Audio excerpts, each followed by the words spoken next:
They don't know. They don't know how to say it. They say so. They say They say sweet. Like, what the fuck?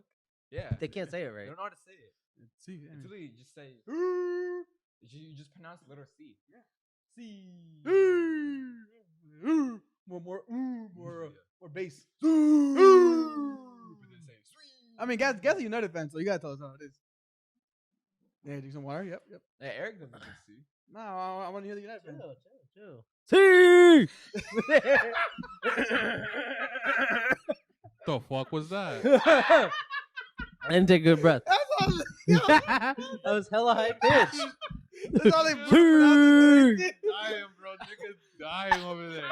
I wasn't expecting that.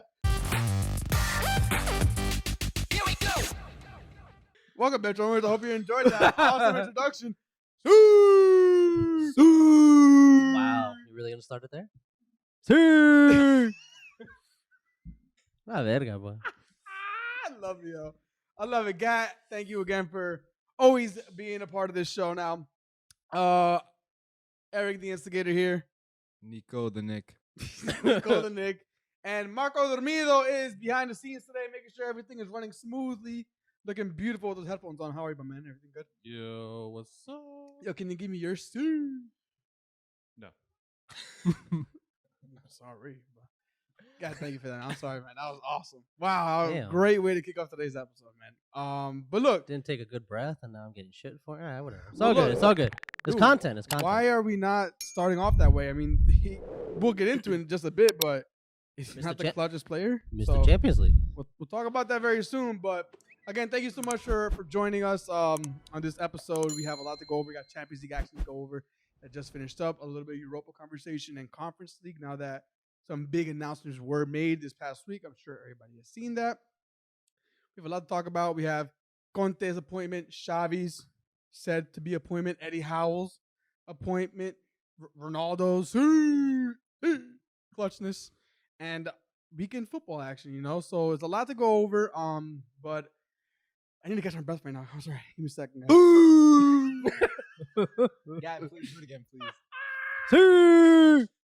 I don't know what I just can't put a name on it. It's just like My bass is not that good. Damn. It's just fun. No, I don't think it's not good. It's, that bass. it just sounds like somebody is saying it's somebody else is saying. I don't know. I don't know. I can't articulate my words to describe why I find that so funny. I guess it's just funny as fuck. Do it again.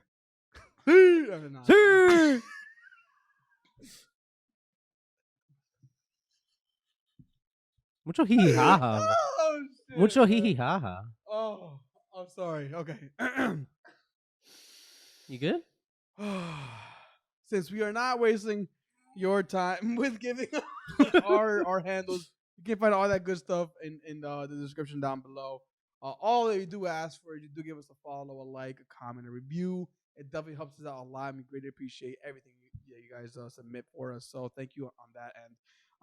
We are planning some changes coming in the near future. I know we always say that, but now that we have been a lot more consistent, I think it's safe to say that this is going to be happening. So look out for some possible live content in the near future. We know we have international break coming up, so it gives us some time to kind of get things settled on that end. But okay, now that I caught my breath. How are you guys? Everything good? Yes. Yeah, so far. What, you good, bro? Why so serious? Yo, that was. I'm ready. great. I'm I ready. don't, now, I don't I'm ready. think we're gonna make it through this episode. Oh no, I think we got it all out. I think we got it all out. Yeah. It was just the intro. That was great. That was a great laugh. I needed that. That's what I'm here for. Thanks, man. Thanks again for coming, man. I really appreciate that, bro. Really, Yeah. man. You've been more consistent Not- than not our Spurs counterparts, but I'm not on the payroll yet, but you know maybe that'll change soon. With Are these you in the payroll? with these changes. Are you in the payroll? Behind the payroll? Shit. No, but we can add you to where we have to. Yeah. You wanna do echo? everything else. Yeah, it's You alright. wanna get added onto the expense sheet? Good call right there, Marco. I got you, bro. I got Good you. call. Good call. Yeah, you got quiet. This will real be good. my last pod for a while.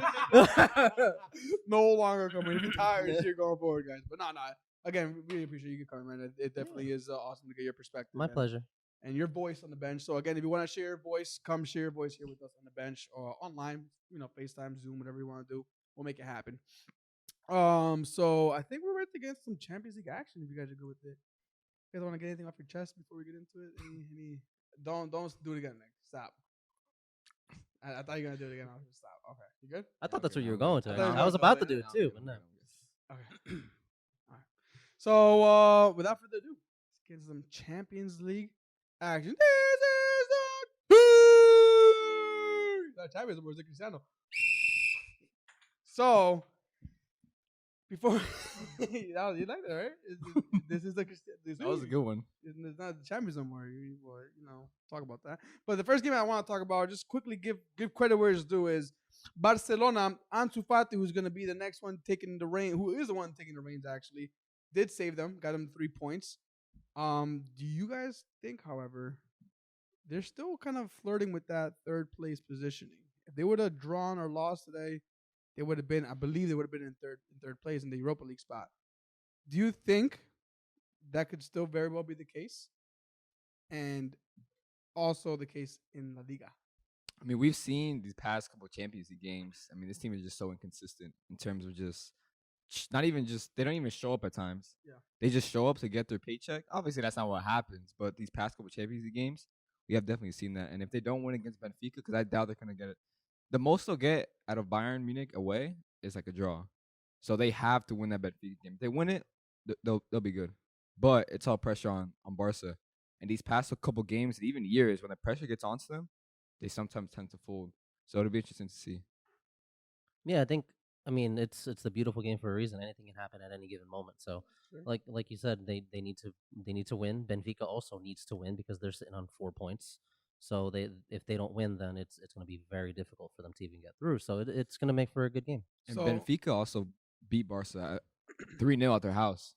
Yeah. That's true. So all the pressure's going to be on Barca. And Benfica are going to be on the highest level of confidence, knowing they're playing this Barca team. They're not playing a Barca team from 2015, 2010. They're playing a Barca team with Luke de Jong playing. So. Well, look, you just said it right now. They aren't playing the Barca of old, but a Barca of old, a legacy, a name that will stay in the history books and all of football is going back to the club to coach, and it's confirmed by Fabrizio Romano. So I think it's pretty safe to say it is gonna happen because, as Nick, he is the GOAT and is always on point with his calls. Yep. Damn, much. well, you just kind of you give up On what? on the Romano debate. Oh, No more So Fraudillo. just anybody out there who's wondering why I kind of like try to bait him into that.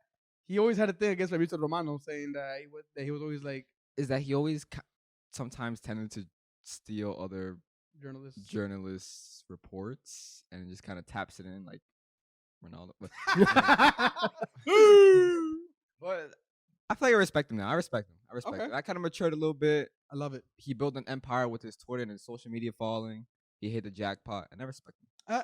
You know that's the beautiful thing about this podcast, this bench. That you can change opinion, man. Look, people have been swayed in different ways. Maybe Gat will sway us in a different. I think you mentioned earlier they're gonna give us some facts that might kind of change our minds and some results for this weekend. Maybe we'll see. So opinions can change. I respect you for that, man. Thank you. I was really trying to help bait you into that, but it didn't really work out. I matured. I'm a grown man now. It's like now. So yes, Xavi to Barcelona. We've all seen the one play he did at Qatar for 1 million times already. It was But- a good play though. It was a great play. Don't get me wrong. But I troll. Do you guys think? One, do you have any idea on his style of play? Because I'll be honest with you, I haven't really looked into it at all. Other than the one play. Other than that one play. that Other we've than the all seen one 100 play. times What even is that one play? You haven't seen the one You play? haven't seen on literally. Instagram? I think every single person on that team got a touch on the ball, Yeah. and it was just it was great. It was ball a movement. phenomenal. It was phenomenal it was goal. amazing ball movement. I've never If seen that it. I don't know. But yeah, I don't know. It's Xavi. This is Xavi's team, and then that's the only thing I've seen ever since. But look, if that's the style of play that he's thinking of bringing over to Barcelona, it only makes sense. Pep Guardiola has already said that he's the man for the job, and if Pep says it, I believe what Pep says than what anybody else says, especially coming from people who aren't in the game at all whatsoever. So I think Xavi's going to be an interesting takeover. I think he's going to be a good transition for the young players to have that legend, to idol, have that yeah.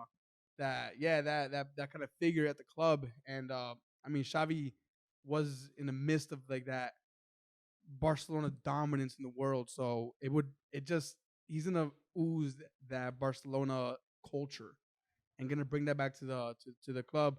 That Coleman, he really kind of just got rid of it. He destroyed it, the culture there.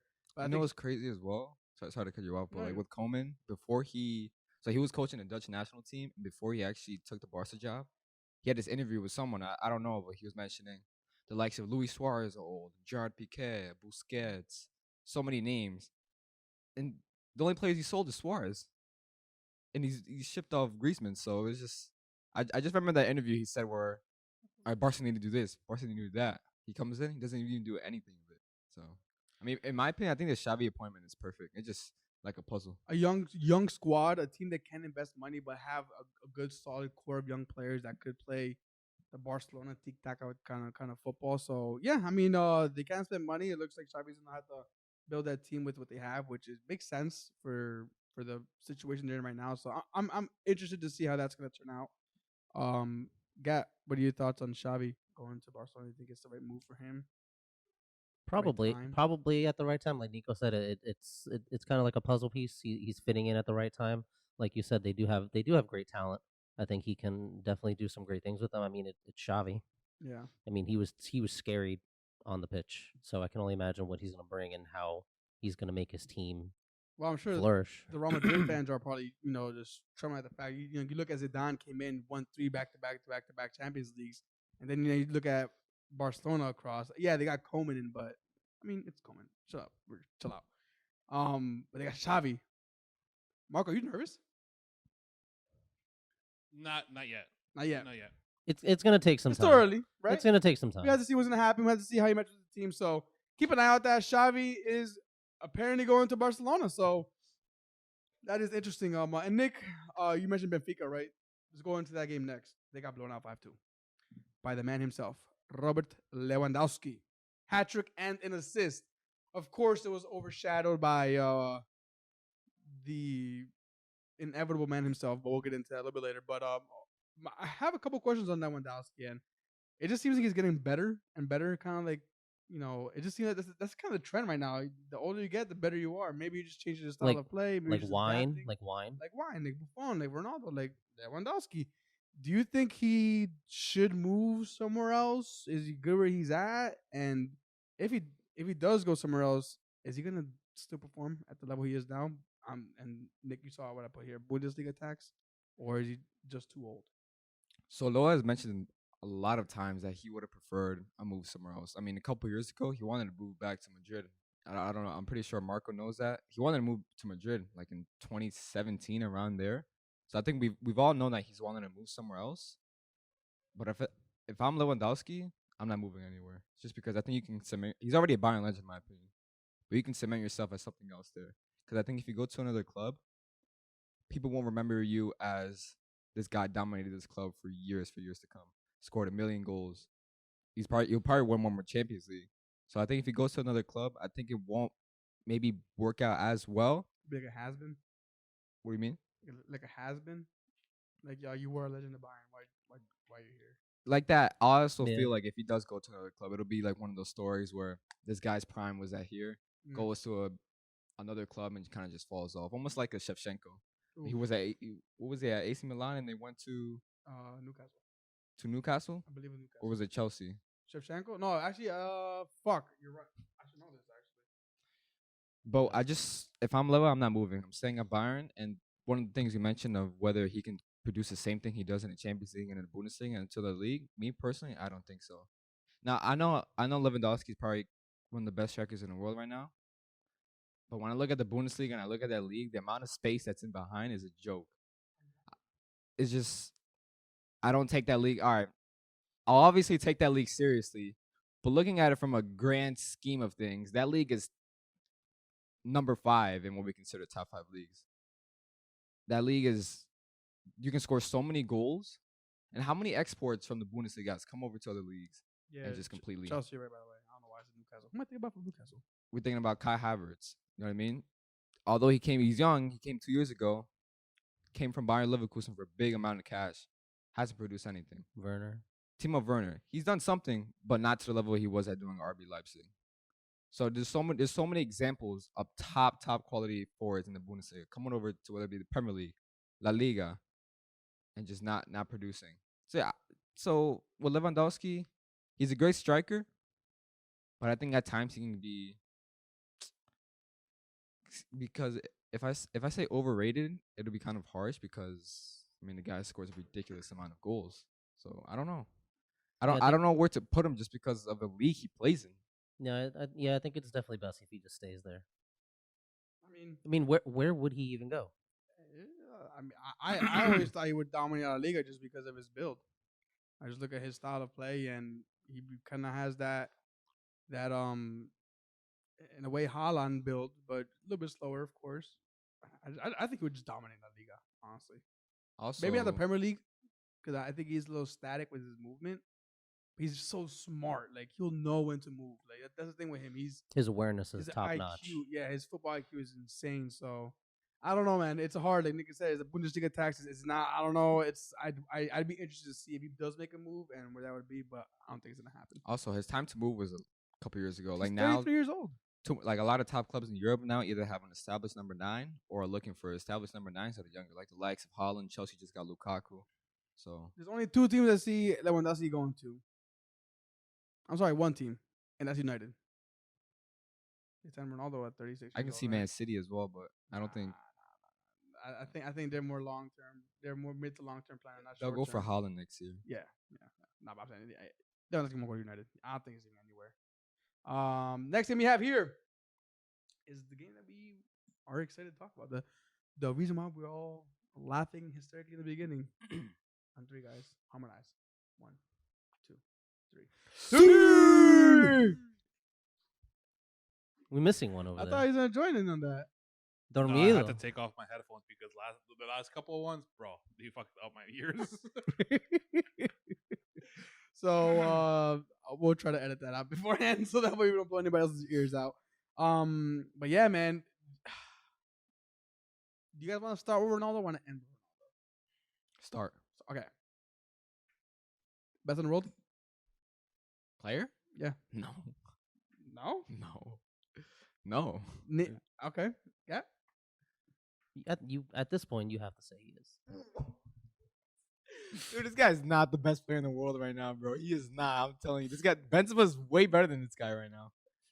He's not the best player in the world right now. I think we could safely say, and Top 2. I don't want to decide. I need you guys to convince me because I don't know where I'm kind of stuck right now. He's we can safely say that without Ronaldo, United are, I'd say, maybe last place, if not 3rd place in their group in Champions League. They are definitely not in contention for top 4 at the moment, but they are because of him. That's if he's not there, of course.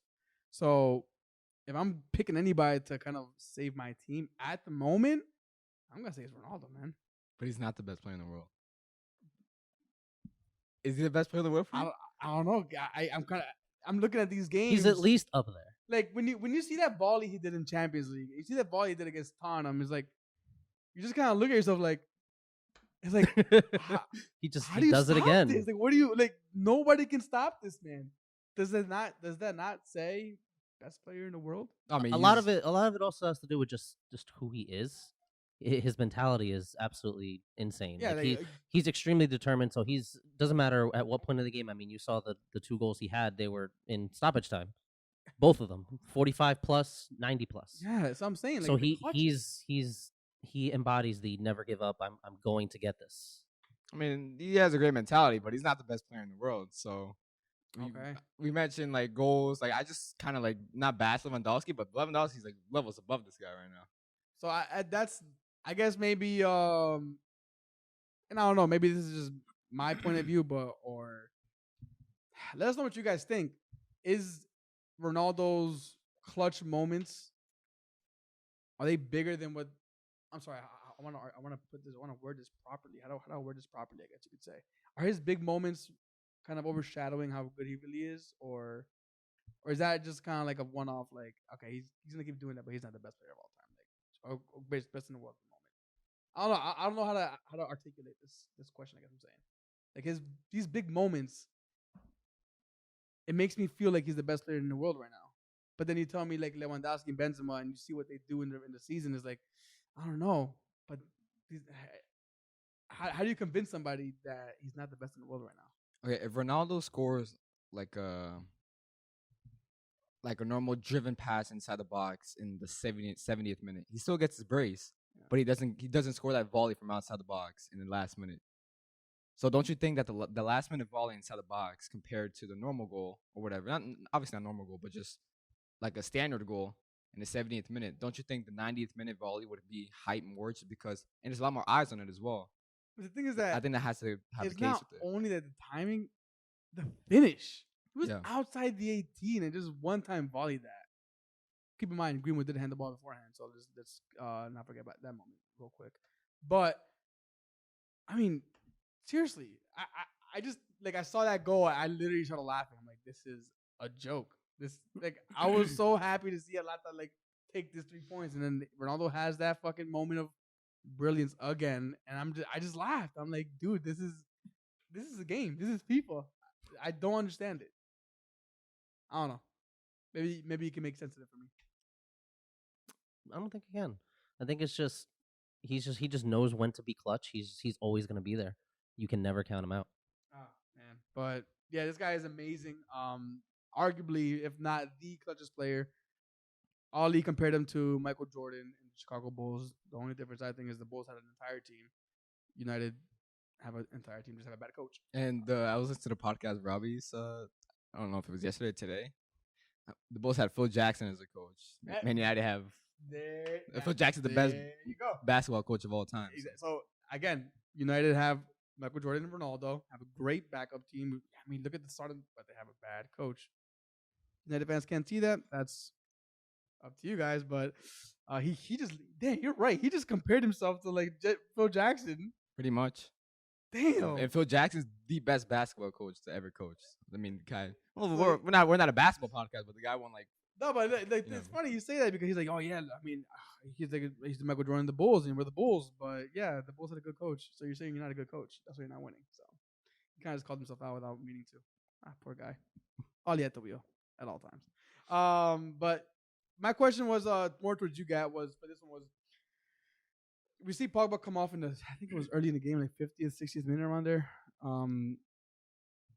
He just, is he hurting you guys? Is he holding you guys back? I know Nick is fucking enjoying every second of this right now. He's waiting to get his opinion out, but I want to get yours first because Pogba is elite player, French World Cup winner, a Nations League winner, but when it comes to United, he just can't. It just seems like he just can't find the consistency. He just can't find the system that fits him the best. Haircut winner. Haircut winner. So, are you over him? No, I'm not. I mean, he's definitely been inconsistent over the years. He's just gotta. I don't want to say he's gotta like wake up, but because I mean that sounds a little harsh. But he's just gotta find himself. Try to be that more consistent player. Hopefully, this new system kind of helps. I know you were saying he's terrible in transition, so hopefully this new system, if Ali plays him in the middle, with that extra defender, that'll allow him to just take on more of a France role with how he plays with them, so that he can shine. I think, if I'm not mistaken, a similar role to that is how he played in when he was in Juve. So hopefully the new system helps him. He just needs to just work on his own game. Just I guess I don't know if he's in his head too much. But he needs to be more consistent. So he's just got to be determined. He's got to just put in the work. Okay. But no, I'm definitely not. I'm definitely not over him. I mean, yes, of course, he's had his moments, and it hasn't helped. But I'm not over him. No, He's waiting. He's waiting. If I'm a United fan, I'm over this guy. I mean, if you give me an option between Fred and Pogba and a pivot, I'm choosing Fred every day of the week. Damn, that does say a lot. Yeah, like obviously Pogba is one of the most talented players, midfielders to probably ever play this game. Like without this guy's height is ridiculous. Yeah, his ability to shield players off the ball, his technical ability, his ability to pick how to pass, and obviously his ability to shoot from outside the box. He's one of the most talented midfielders to ever play. But this guy just hasn't worked out for United, and it probably will never work out for him at United. I wouldn't say never. I mean, like I said again, like I said, this is his second stint. I know, but like I said, the system might help. it's up to Ali to kind of just unlock that side of Pogba. There's, I mean, I was talking to Diego earlier, and I was telling him, and I was telling you guys before we started, we have a headache now in terms of who we're going to start with this new system. So I mean, if we need to, we'll get an A and a B squad. Can you imagine Pogba, Van de Beek, Lingard in the midfield?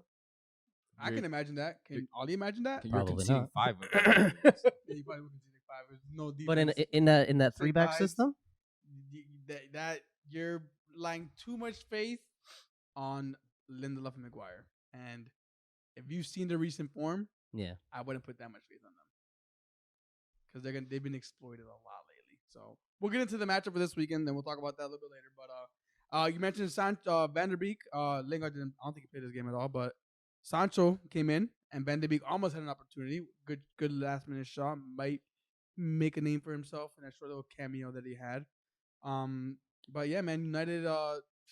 Ronaldo salvaged this point for them and got the 2-2 result against Atalanta, who looked good. Zapata's looking really solid, man. He looks like just a hassle to play with against, man. He's like, a nuisance. As a defender, I would hate to go. He's big. He's got speed. He's got speed, and he'll come at you. Like he's not scared to come at you. So And he's definitely gotten better. Like before, like a couple of years ago, he was just a freight train, just a monster. Lukaku at Everton was gonna run at you. Exactly. Now he's a little bit more complete. He has good technical ability. On the ball. Exactly. So you just mentioned coming up against him.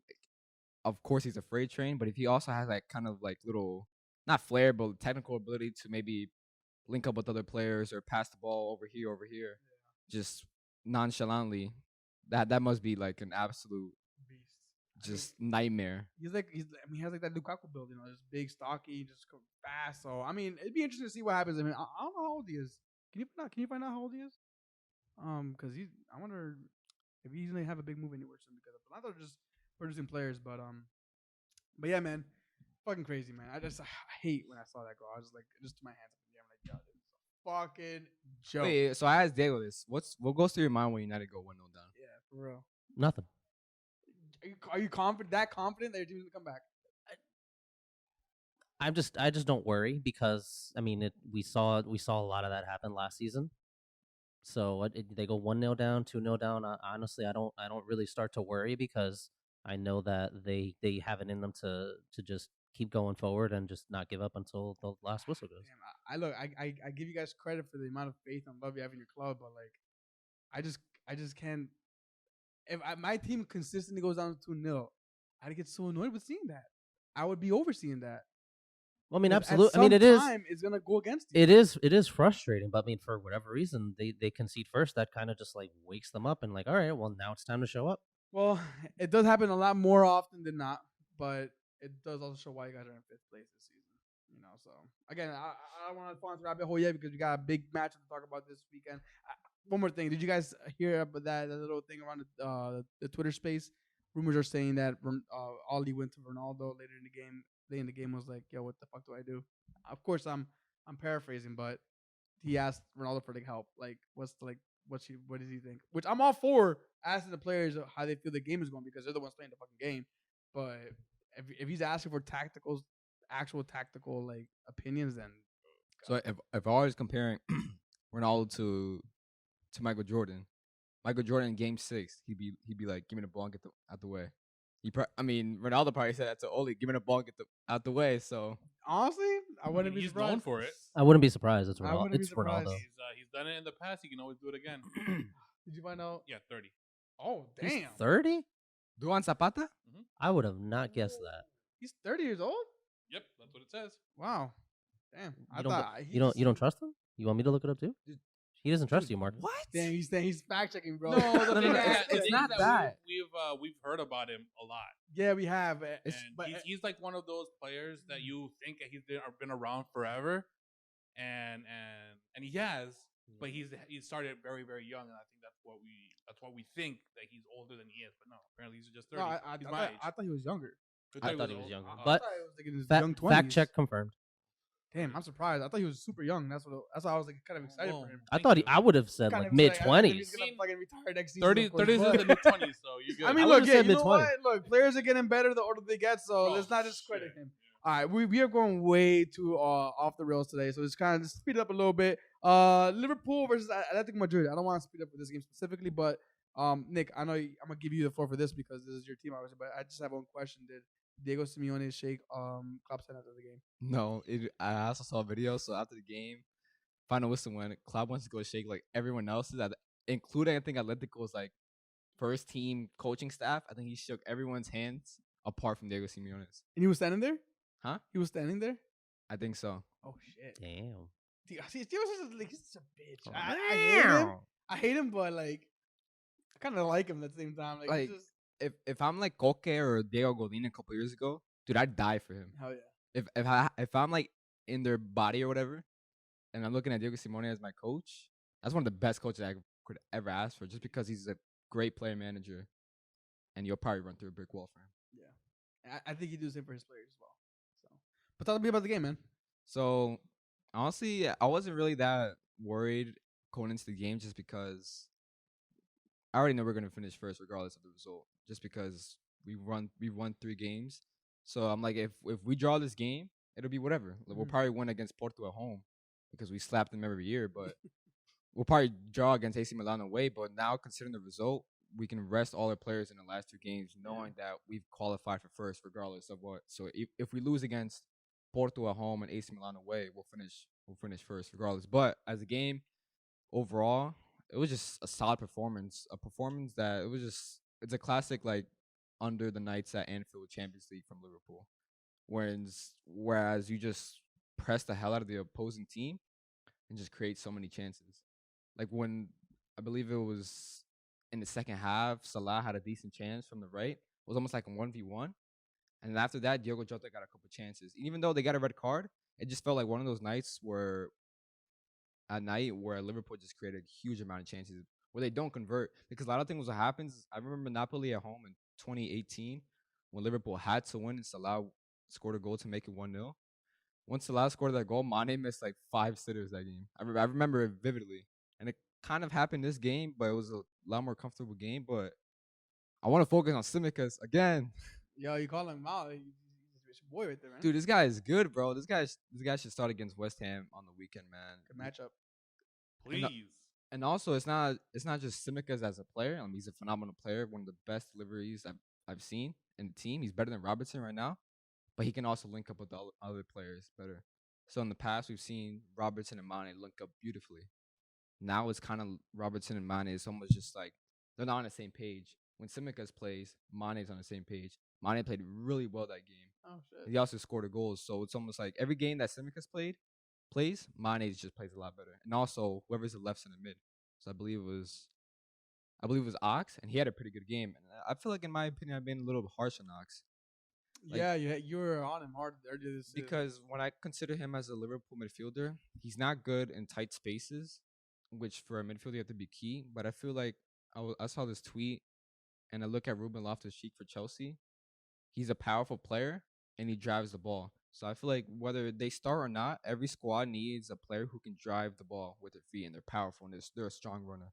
And Knox does that. And Klopp made it kind of like cringy quote in preseason saying that we shouldn't sell Ox or something like that because he's like versatile, he's a dynamic player. And I was kind of laughing, but I can definitely see at one point, because Ox definitely brings a completely different aspect into Liverpool's midfield. Because when I look at the other 5 or 6 midfielders, they're kind of like ball retention midfielders who occasionally get up. Yeah. Ox is a different player. He And full look, force. it's funny you talk about Ox because, as you know, I don't think you know, Gat, and you recently found out. When Ox was at Arsenal, he was my favorite player. Like, I was a diehard Ox fan. Like, I loved the guy. When he went to Liverpool, I was completely heartbroken. I went on his Instagram and put a snake on all his pictures. That's how heartbroken I was. I never do that to anybody, yo. Like, I don't comment on fucking people's pages. I was so upset when he left Liverpool. Didn't he play winger for Arsenal? Wingback. Arsene Wenger knows best, man. See, I actually wanted him to play wingback at one Arsene time. Wenger knows best. He knows it all. Was he good there? He was actually really solid, but he didn't want to play there, which is why he left. It was kind of like an Ainsley Maitland-Niles situation. On the money, and that's what I think that he brings to Liverpool. Like, although he's not playing that defensive role, he's done that role before, so he knows how to position himself. He knows how to cut off lanes. So yeah, the ball retention, although he might not have it, it still comes naturally in the way he sets himself up. And the one thing he has in his locker is an outside the box shot. That's a fact. Like even I remember one chance in this game, he kind of had like I think Trent laid it off. He was gonna shoot it, and Ox took it on. Even though he missed, he went like a couple inches wide, but he has a powerful ass shot when he shoots every single time. And if it's not on target, it goes past the post like 2 inches. Yeah. So I mean, I heard rumors he was linked to Arsenal back for a loan. I didn't want that move, but I mean, I hate him, but at least he's happy for you guys. It's like I like but like, did you break up with your girl and she moved on and she's happy with somebody else? Fuck you, bitch. That's how I feel. But it's not Chamberlain. It's a shame because before his injury in 2018, dude, this guy was crazy. That was like the problem with Arsenal. He was always hurt. He got his leg broken against Roma at home in the leg for the semifinals in 2018. Before that, dude, he was ridiculous. He's one of the best. Like, if he would have ever stayed injury free, not even if he never got the injury and just stayed maybe niggling injuries from here and there, he would have been great. Just because he has an engine and he just runs. He just runs, and he has. Like I said, I just said, he's a dynamic player who can shoot from anywhere from the field. Yeah. So I mean, I'm saying he left, but Klopp got the best out of him. He's using him perfect.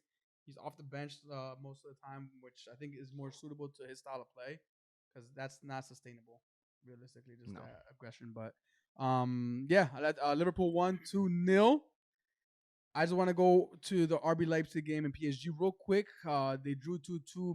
Messi did not make the team sheet. I'm not sure if he's hurt or something. Yeah, he's hurt. I haven't really followed up. But only thing I want to kind of mention on this is shout out to Jesse Marsh, American coach, making some noise abroad in Europe. Looks like they're gonna get knocked out and go to Europa, unfortunately. But he's still doing pretty good. I'm happy to see that he's moved on. The Red Bull Academy is continuing to treat him well, so that's awesome for him. The next game I have is more bad news for me personally, because Haaland didn't play on against Ajax, and they spanked Borussia 3-1.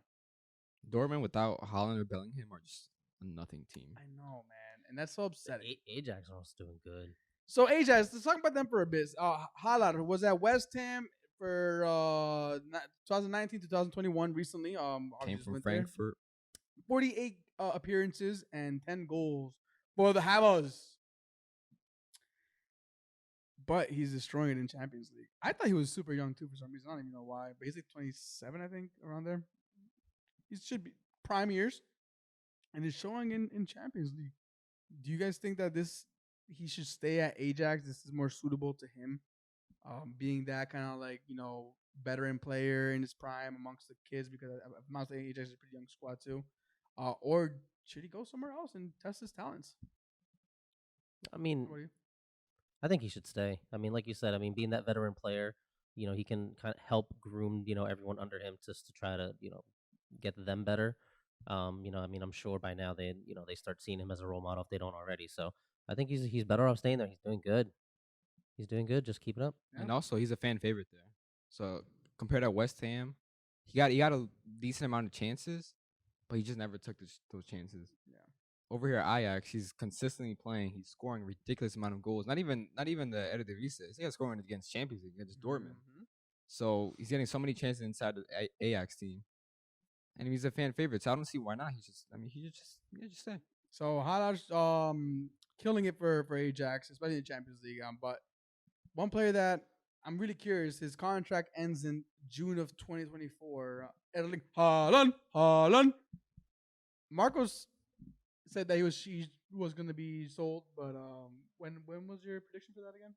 Oh, this season. I thought that this season he was going to be already or Barcelona, Real Madrid, Manchester United, whatever. How much more time do you give him? Man, 2024, his contract expires, by the way. When does it? 2024. But there's a buyout clause. And Yeah, it's pretty cheap too. Yeah. Correct. I think Everyone 70 75. 70 something million. 75, 80 mil. I have to say it has to be this year, man. He's that good. I was expecting it before. Yeah, of course. And then you said give another year or so. I think this is the year. I think there's a lot of veterans out there that need a replacement, and it also depends on where he's looking to go. Where do you see him? 2 spots, Real Madrid or Man United? Man United? Remember, yes, this is what you have to consider. Sadly, Cavani's not you going to be have around. 2 veterans as your strikers. You're eventually going to need one. And who best to replace 2 than with Haaland? Now, do I want to see him there? Hell no. I want to see him in Real Madrid. Will he be there? Hopefully. Oh, Real Madrid. Yeah. Okay. I think No, chill. Yeah. I mean, I'd be interested in seeing him. United. I mean, his buyout cost is cheap, but his demands are insane. The wages, the agents. The father. So Apparently, you got to pay the grandmother as well. So yeah, probably. So I don't think United are going for that one. I think more is going to be towards Man City. I think that's going to be more his or Real Madrid, because La Liga president did come out saying that Real Madrid could afford him. So Or Newcastle. suspicion. Nah. You know what's ridiculous as well? Got to spend money eventually. So when he got his move to Dortmund in January for 20 mil, can you imagine one of the top elite clubs, maybe like a United City, Liverpool, Madrid, Barca, etc. Can you imagine them taking a punt on this guy in that transfer window? How much did you guys buy Salah for? Like 35 to 40 mil. Remember he was at a team called Chelsea? Yeah. It's football, bro.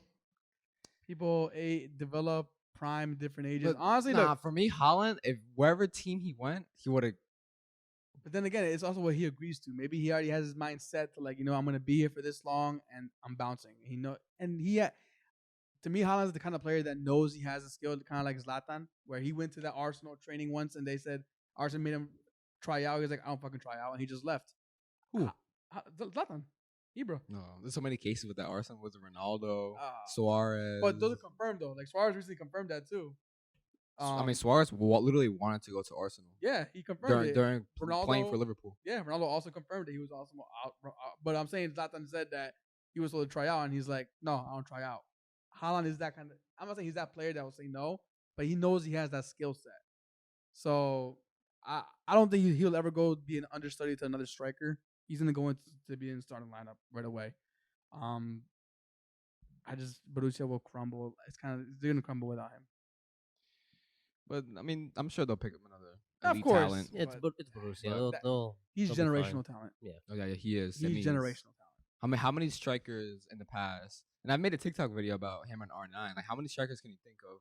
Just so dominant, so fast, and just one of the best finishers you've seen. This guy's so young. I mean, the amount of potential this guy has is it's ridiculous. How old is he? He's 20. 20, right? Yeah. He's I 20, believe he's dude. 20, yeah. That's so ridiculous. What I'm a this huge Ronaldo guy fan. will do. It's not even. He's this good at this age. And that's what I'm saying. Can like, you imagine how he can develop? hopefully he has the right mentality. Hopefully Yeah. he keeps determined and keeps going. But he has every attribute to become. I've said it before, the best player in the world. I love this guy, and I hope he makes the right moves. If he goes to either team that I hate, then I'll be heartbroken. But I'll still support him. Or Agent Odegaard. I hope so, man. But that Arsenal can barely fucking pay a penny for anything. So I mean, they spent a lot of money this summer. Who knows? All right, so that's it that we chose for the Champions League. If there's any game that we missed that you want to talk about, let us know. We'll bring it in the next episode. We also have some Europa League action that happened. Leicester, West Ham drew. Quick question: fatigue, experience, or squad depth? What's the biggest concern? For these teams? Mhm. Probably depth, I would say. Yeah, depth. But I mean, they drew. They'll be fine. No. But West Ham a big matchup coming up against you guys this weekend. So, Yeah, I think that rotation. was an interesting thing that they did today, because they pretty much they started most of their starting squad. There was maybe 2-3 players max that they actually rotated out. Yeah. But they started a pretty good squad. Ben Rama got on the score sheet. Well, you he can't got his change brace. that many players. Right. I know, but I mean, think Russ more. was I think both. Moises even said it. He likes being in that position because he believes the players are going to just put in the effort. And they should. That's what they're yeah. there for. But my concern is that's why that fatigue or that squad depth is a little concerning, because we know Liverpool have it. We know Man City have it. That's why they're so dominant in both categories. Do West Ham have it yet? Is that going to knock them out of Champions League? And because they're already tied from Europa League, and because they're already tied from Europa League, are they going to get knocked out of top 4? Like, it's going to be like a domino effect. You know what I'm saying? it even could show this weekend against Liverpool, just Mhm. because I mean they Exactly. played today. Like you just mentioned, they played most of their starting players. I mean, because they're one of the favorites for the Europa League. So they definitely want to start most of their star players. and the game's on Sunday. So from Thursday to Sunday, what is that? 3 days, maybe 2 days of training. Andy Drew. And they traveled, so they got to come back too. So they got to figure that in. So, But I mean, I think the biggest thing other than depth for West Ham is Antonio just has to stay healthy. boom, money. So I do want to get into that Antonio conversation about how he's in the matchup against Liverpool, but they say that for the Prem predictions. Last thing I want to mention that happened outside of Champions League across Europe is Spurs won their first game under Conte. Unfortunately, own goal thanks to the other team. So don't give him too much credit. But should we be scared about this appointment?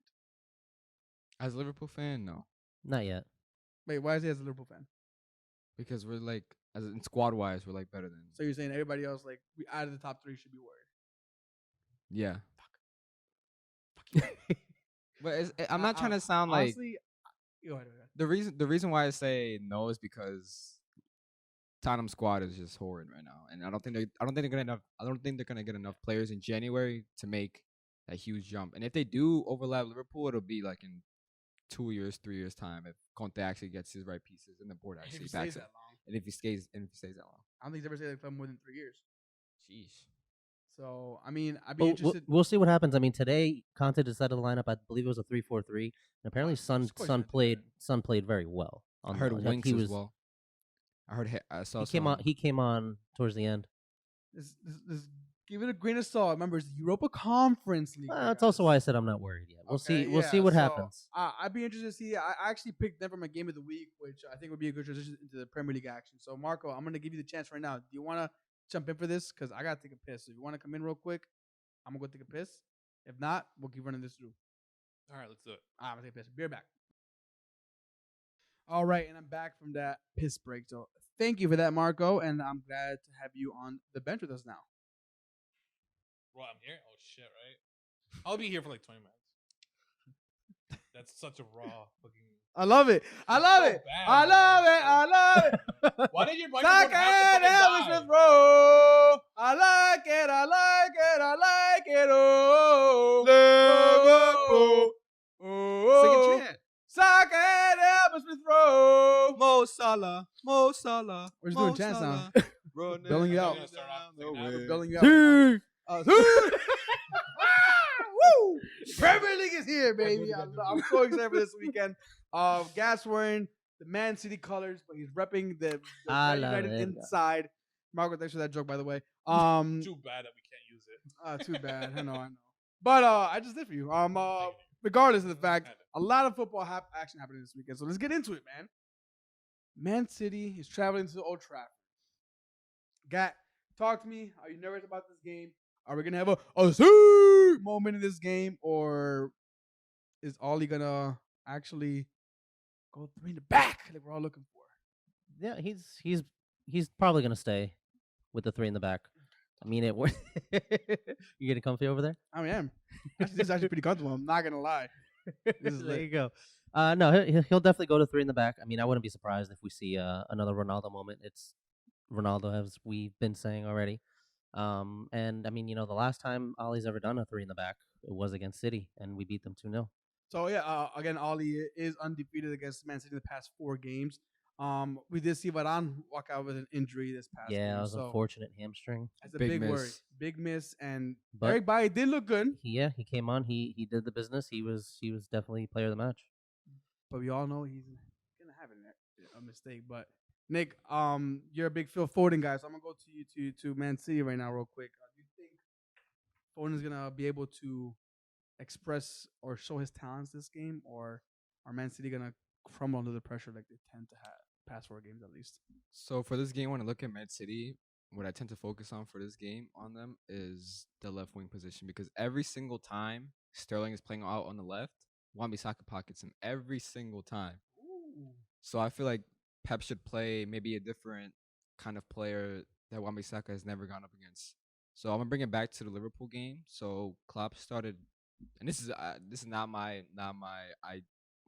point because I saw it on Twitter. Shout out to the guy, or whatever. But he said, Whatever your name is. yeah, whatever your name Whatever you is, are. you probably won't watch this, but shout out to you because I would have never thought about it. So Klopp in that the Liverpool 5-0 game, he started Jota, Firmino, Salah. So what's one winger that Wan-Bissaka loves to go up against? A 1v1 winger. like an Mbappe. Yeah, because he's the best tackler. Exactly. Wan-Bissaka would love to go up against a Sterling, a Mane, but when Wan-Bissaka has to go up against a tricky in the box movement kind of poacher player like Jota, he's gonna run rings around him.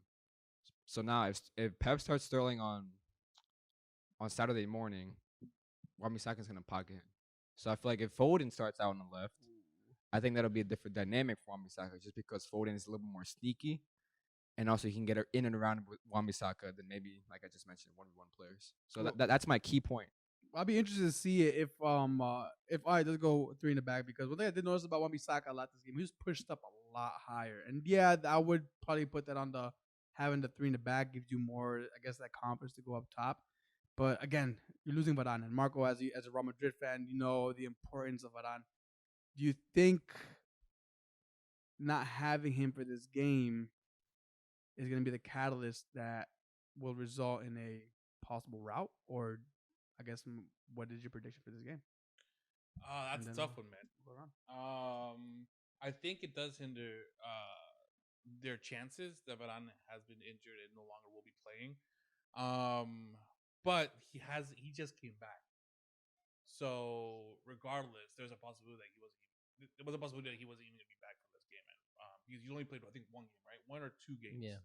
So And they knew that this could happen, and they have to have plans already set for if this were to happen. So, I mean, here, even though Man City doesn't really need the win, I mean, of course, everybody needs a win, but Man City is doing so well up to this point. They're up there. Are they first or second? Third. Third? Okay. The lost Crystal Palace. Yeah. But And I also feel like they're concerned about jumping off the top 4 is not there. So I feel like this is more of a chip on the shoulder that Pep has to beat Man United, because they have lost in the past 3 matches against them. So I think this is on United to figure some shit out, and they better play the back 3. Because like you had already mentioned previously before we stopped recording, they last time Man United beat Man City was with a 3 in the back. Oh, damn thing. That's hard work there. Hell yeah, bro. I love it. And it was He's not repping. and there was he's repping Man City. and That's there there was a McTominay goal in that game too. So So we're we'll gonna see. make Fred again. We'll Let's see. go. History might repeat itself. Make Fred, but no Pogba because he is still on suspension. So that's probably more of a I think blessing in disguise. I was about to say that. It's a blessing in disguise, because that's one less headache that you have to have of figuring out if you can play this one character in this game. Let me ask you: do you? And this is my last question on this, and then we'll give our predictions. Ronaldo, Cavani, are they starting? I sure as hell hope so. All right. What's your prediction? Scoreline. I think it'll still be a tight game. City just coming off that loss, they need to try to get back on track. I think it'll be a close game. I would still think 2-1 United. Okay, Marco. Nah, man. I feel like this is it. This is Pep's, and I think it's gonna be 3-2. If Pep starts another player that's not Sterling out on the left, and maybe he plays Grealish on the kind of left side of the midfield 3, and he doesn't overthink it, I'll go 2-0 City. I called it. The Spurs game was a smokescreen. That result wasn't the true representation of where they really are. We saw that against Atalanta, and they got bailed out twice. Man City had this game in the pocket, and I'm going to be eating humble pie if they don't. But I honestly don't think that Man City loses game any shape or form. I think it's going to be a rout again. I think this may be Ollie's sending off. That's a tough one. You can't lose 2 routes against your biggest rivals in the league At home. Especially, look, you lost against Liverpool. The fact that he's still there surprises me. Yeah. Again, luckiest manager in the world. But I just can't see how Man City don't take advantage of this team tactically. Pep is going to destroy them. I can see your point, and I can kind of agree with you. But my wishful thinking is that doesn't happen. So Ollie continues with this team, so we can continue having these debates and see them go off and on consistently for our benefit. I'd agree with you on that, but the guy that I was scared to take over is already at Spurs. That's what I was scared of. If Ali was gone, you knew Conte was the next one taking over. That was my fear. But now that he's already at the Spurs job, I'm not really scared to see anybody else coming in. Zidane, maybe, but Conte was, I think, we might have now thinking about it, seeing what he's already doing with Spurs. Although it was kind of a scrapey win, 3 in the back makes sense for United. He would have mastered that there. So I'm happy he's not there. I'm happy to see Ollie get destroyed, and if they keep him on board, by all means, I'm happy with that too. But I think this is gonna be his final send off. And again, I'll eat the humble pie afterwards if they don't come out with the result. But I think it's gonna be a rout. So I'm just give it a score line 4-1, 5-1. Shit. That's it. I'm sorry. It is not getting the United. You're being generous too, right? I'm just basing it off of what I've seen. Again, smoking against the Spurs, against Atalanta. 2 stoppage time goals. Those stoppage time goals don't happen, you lose 2-0. It's the luckiest things I've been seeing nonstop. Well, we need time in the new system, so if I had a penny for every time you said that, well, let's take it you'd have a couple pennies. I'd have more than a couple pennies. I think I have $1 right now. All right, so let's take it over to the next game: Arsenal versus Watford. Marco, the only thing I guess I really have to say, this should be a winnable game for us. Should. Do you think the fans will turn on the club or turn on Arteta real quick if it does not go that way? We're at home. Or do you think he has some credit in the bank now with the recent results we've been having? No. Oh, so they turn him again. I don't think they'll turn on him. If Okay. we walk away with the loss to say the team performs poorly throughout the whole game, I don't think they'll turn on him because the fans know what we can do, and so I think that they should have confidence that even if we have one bad game, that shouldn't stop us from moving forward. Okay. All right. I mean, that's a fair shot. I think I think we should get the Arsenal fans, because notoriously they've always been known to always turn on the manager quickly. Arsene Wenger, Unai Emery, Arteta. I've always been getting a lot of criticism, but I think Arteta has got some credit in the bank now with the performances that he's gotten out of the team. And we got 6 in a row wins, not wins, clean. We haven't lost in 6 games. In the Premier League. 7, I think. 7 in right? the Premier League. 7 in the Premier League. Yeah, we lost the first 3, 7 in the bounce. I think we drew 2 out of those games. Yeah, I mean, this should be a winnable game. We're at home against Watford. I'm really curious to see. We were talking about it before. He got snubbed from the English call-up. I'm curious to see how Emile Smith-Rowe kind of responds to not getting called up to the English team. If he's gonna play with a chip on his shoulder, you know? Do you think? I think he would. He's gonna want to prove a point and let Southgate know what he's missing. And he picked Mount over Emile Smith-Rowe. So we'll see if Emile Smith-Rowe is actually gonna respond back with a great performance. Watford flirting with that relegation line. They're, I think, 3 points shy from the 17th place team. But yeah, any predictions for this game? I can't lie. I think it'll be a close game. I'm gonna go 2-1 Arsenal. Okay. I think it'll be a close game too. I'm gonna go with 2-2. Okay. I'm confident when I say it should be a 3-0 our way. I actually agree with you. I think we're gonna have either 2-0, 3-0 result, another clean sheet in the record. So, but yeah, I mean, it's the Premier League. Anything can fucking happen. It's Watford. Don't sleep on them. I mean, yeah. So, I mean, and real quick, since you just brought up that anything can happen, I know, especially the last pod, and every single pod prior, we keep saying, having the fans back is like the most amazing thing. oh yeah, it's that you were saying. So, however, I do want to share something with you guys. I mean, it's still tight, but I was able to look at, we've had 10 game weeks so far. So 10 game weeks, there's 10 matches in every game. So that's 100 games we played so far. Of those 100 games, 36 games were won by the home team. 38 were won by the away team. And surprisingly, there was 26 draws. I didn't realize there was that many draws. So it's slight. It's only 2 more, but fans haven't really been helping too much. My next question to you would be on that one. And if you can find it for next pod, what are the stats for the big teams? For the Big Six. Let's go to the Big Six. The teams are currently right now top 6. So top 3, West Ham, United, Arsenal, and then it's just those Spurs because David Nuno was just horrid. But I want to see that apply to the I'll find out. individual teams, because I feel like the smaller teams traveling away or even at home, like Norwich, not gonna get a result against. I mean, they're haven't won a game yet. You know, so that I'm curious to see, but that's actually Just something to consider, It is especially crazy. this past game week. I know I told you guys. I think I was off air, but this past game week last week, only 2 wins were from the home team. Yeah. All the away teams won. Yeah. So I mean, as an Arsenal fan, I will tell you the fans have helped Aubameyang specifically. He crazy Feeds fact him off of for the oldest energy. for like one of our oldest players in the team. I thought our oldest player in the team. He has the most presses Damn. out of the entire team. That means he's the one pressing the ball the most. And it's interesting because last year we kind of saw him just unmotivated, not really doing anything on the pitch. And now Some he's people are just introverts, some are extroverts. Yeah. He's an extrovert. And He the needs the fact that fans. He's a showman. we know him as a person that celebrates with masks, right? The He makes sure that he celebrates with superhero masks For the fans. For the fans. So yeah. Yeah, I mean, it's crazy. You know, to the individual, maybe they need the fans, but to the team, it just maybe adds pressure. Maybe who knows? We'll see. But that's a crazy stat actually. The home and away win. But yeah, I think Arsenal are comfortable with this game. But I think probably another big game for the week is going to be West Ham versus Liverpool. West Ham still in the top 4 battle.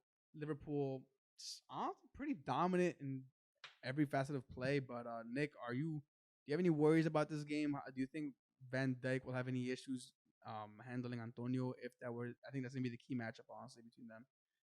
But do you think he's gonna have any worries with that? I don't think on Van Dijk, but if Matip does play, like we kind of saw when Liverpool drew away at Brentford 3-3, Ivan Toney he ragdolled Matip literally every single time. If I'm not mistaken, Matip won like 1 out of 5 aerial duels against Ivan Toney. So if I'm Antonio, I probably won't target Van Dijk, but I'll definitely target the part next to him, whether that's Konate, Gomez, or Matip. But yeah, for Van Dijk, I don't think it'd be too much of a worry, but obviously on the other side, just because Van Dijk is just physically gifted. Of course, he's fucking another generational talent. But one quick question: I mean, you guys, damn, you hungry, bro? I think so. So you guys, Liverpool are like stacked in the center back position. You know, you guys have Van Dijk, you have Matip, you have Joe Gomez, you have Konate. And this is just more your opinion, but could you guys ever? Do you see yourself going back into a back 3? Dude, oh my! I've mentioned this so many times, dude. I think it works so perfectly. Like if Van Dijk looks so good in a back 4, can you imagine him in a back 3 protected by 2 other center backs? And the wing backs you guys would have, the wing backs of Trent and Simicas, or like Robertson, still like if Simicas doing this at left back and a back 4, can you imagine him doing it at wing back? Like it'd be crazy. I just want to see one game, but Klopp has always stated that he hates back 3s. So Alexander Arnold's a wing back? Yeah. Well, if he were to play back 3, he'd be a wing back. So. I got that. He's not a wing back. But I've always wanted to see Liverpool in a back 3. Like Klopp did a commercial. I think it was like for some beer commercial. And like what's that thing on the table where you play with foosball? So he's playing foosball, and someone set up. It was like a commercial. The guy set up like a back 3, and he was like, "Back 3, nobody plays like that anymore." And now Tuchel's the Champions League winning coach with the back 3. I just want to see, man. One game, Klopp. You're not listening to this, and you'll never listen to us. Hey, you never know. You never know, but please play one game of a back 3. I just want to see Van Dijk in the back 3. That's all I want to see, and Trent in the back. Look, if you see Van Dijk in the back 3, you won't see him because the ball will never get to him. Yeah, he'll have like a 6 out of 10 performance just because he'll never have to do anything. Exactly. How do you think it'll line up? 3-4-3? It'll be 3-4-3, so it'll be Alisson, Van Dijk on the left, Matip down the middle, Konate on the right, and then one of Robertson at left wing back. And I'd like to see Fabinho and Thiago in the pivot, and then Trent at wing back. Nobody's getting through. And then Nobody's getting through. And then Mane, Jota, Salah. I want to. No, dude, come on. Okay. Jota or Firmino, that's. Yeah, isn't he injured? Isn't Firmino out? Yeah, you got out for this on. one. I think you got a hamstring. Yeah, he's out for this one, so it's definitely going to be that 3. That was more just opinion. I was really curious because you guys. I love how you asked. I love how you asked that question. I want to see him play back 3 so bad. That'd be interesting to see. But I mean, yeah, West Ham are hosting Liverpool, but again, West Ham came off a draw. Their players, 3 changes like you just mentioned earlier from the starting lineup. So I'm expecting to see some fatigue in this team. Liverpool did rotate some players, I believe, right? And Simicas and Robertson, first of all, right there, an example. Trent had a phenomenal game. I think got 2 assists in 20 minutes or some shit like that. Yeah. So they're coming off a high.